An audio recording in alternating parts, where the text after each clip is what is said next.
Dear friends, the 20th Friday of Ordinary Time invites us to reflect on the theme, Love Needs a Heart. Today's Gospel, Jesus speaks of the radicalism and absolute dimension of love. One of the scholars of the law dared to test Jesus. He asked him what he thinks is the greatest commandment of all. Jesus gave him a clear answer. The greatest among many things that man could do is to love. To love God with one's heart, soul and mind, and to love one's neighbor are the greatest commandments of all. These two are inseparable. One cannot say, I love God, but I hate my neighbor, or has nothing to do with his or her neighbor.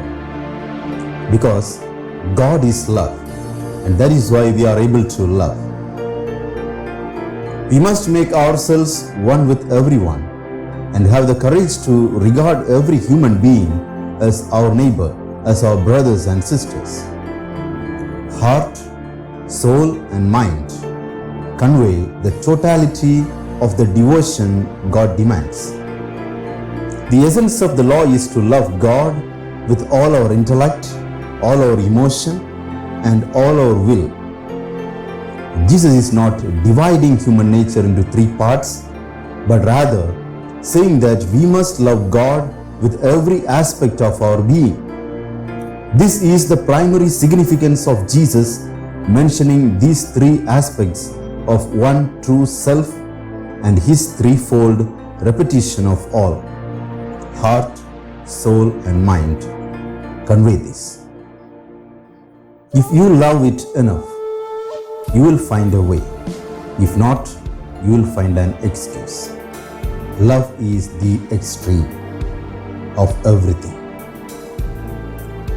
To love, we need a heart.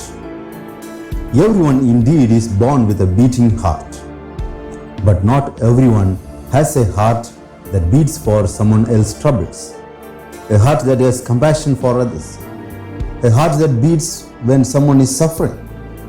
Today, people try to keep their physical heart healthy with the proper diet and exercise. But their spiritual heart, which must love, becomes stony. The heart symbolizes a person's love for one another, his concern for another, his extra care, his sympathy, and his tenderness. God deserves our wholehearted love and devotion because there is no other being as lovely as God. There is no one so loving and gracious, so patient and long-suffering, so compassionate and merciful. There is no one so generous like our God, no one so righteous and holy, faithful and true. Even if God's power did not command our worship, his character would compel it. For there is no one as amazing and awesome and glorious as he is. God is simply and incomparably the loveliest being who exists, and he fully deserves our adoration and dedication. Jesus came to make us more loving. What form this loving takes is not important, but what is important is that it does take place. When you fail, remember Jesus loves you.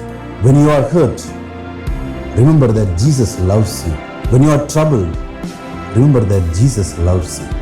When your tears roll down from your eyes, remember that Jesus loves you and he is ready to wipe away your tears. And let his love shine through you into the lives of the people around you. To love your neighbor as yourself is to care for them with the same intensity, with the same concern, with the same commitment, with the same effort, and with the same actions as you do for yourself. The simple fact of the matter is that humans are naturally self-centered and they love themselves more than anything and anyone else. But as we learn to love God with all our being, we also learn to be other-centered and start fulfilling this command as well, to love others the same way we love ourselves. There is no true religion without love. An unloving Christian is a contradiction in terms, for Christ embodies love.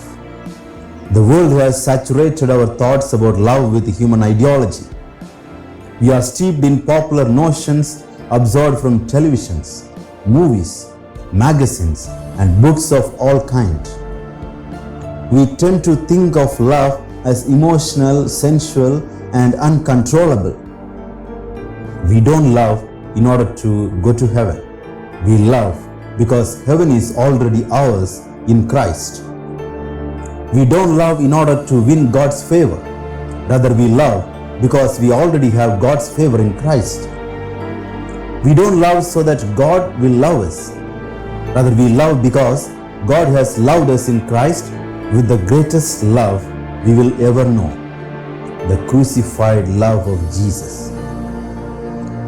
Let us prayerfully commit to loving others wherever we encounter them, whether in our neighborhoods or elsewhere.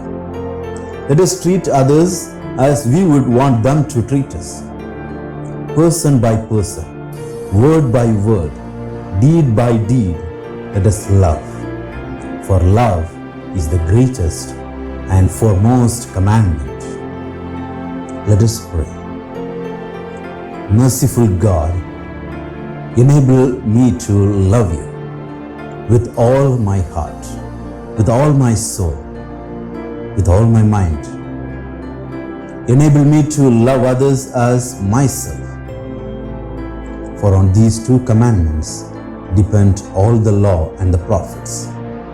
In Jesus' name I pray. Amen.